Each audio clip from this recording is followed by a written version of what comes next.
I found out I had an interest in art probably when my mom pulled out the finger paints when I was about 4. And she used to pull out wax paper like, you'd have in the kitchen. And then it was great. And I loved to do it. And of course, I made a huge mess. So it was always a bit of work for her. But so I think I knew it at that level and that I always liked to draw.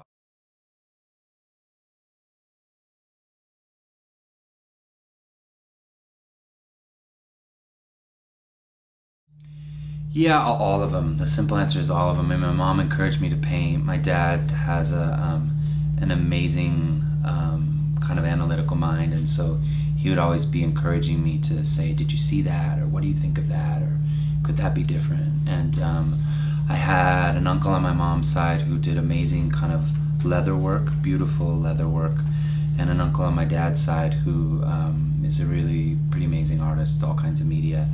And then most of the women on my dad's side are just expert seamstresses. So their artistry with fabric, I think I learned a lot from. None of the people in my family moved in the world as artists, except for maybe that one uncle on my dad's side. But they all had this kind of amazing artistic energy. So I think that still shapes a lot of my understanding about what art can be or how it lives in the world.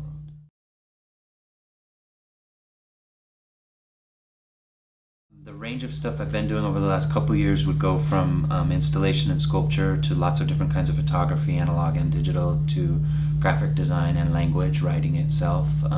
Started doing some sound work, and I think that sound and sculpture are the two places I'm most excited about.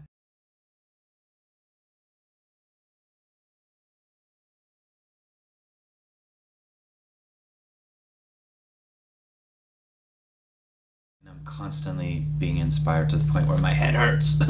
But I mean, I'm inspired from everything from the uniform colors in football and basketball to philosophy and music and spiritual traditions. And there are many, many artists that have inspired me, and I don't think I could name a particular movement or even a particular set of artists, but I would say that music is as important to my experience of the world as anything.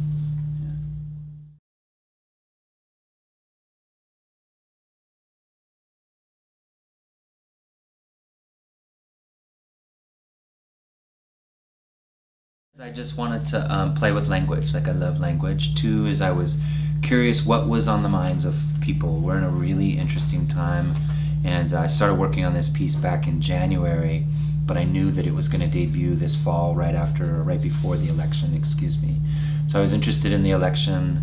I was interested in how people are trying to navigate this complicated moment we're in, and I wanted to involve other folks, but then also, I guess, work with those ideas and try to edit them and juxtapose them in a way that felt dynamic to me. So I'm both working with other people and then trying to contend with their ideas myself. And I think the thing that was most interesting to me was how to contend with this outside space. So how do you bring a range of voices, other people's voices, to bear on a space like the museum, in a space like suburban Orange County, and create this place where these ideas are cross-talking to each other.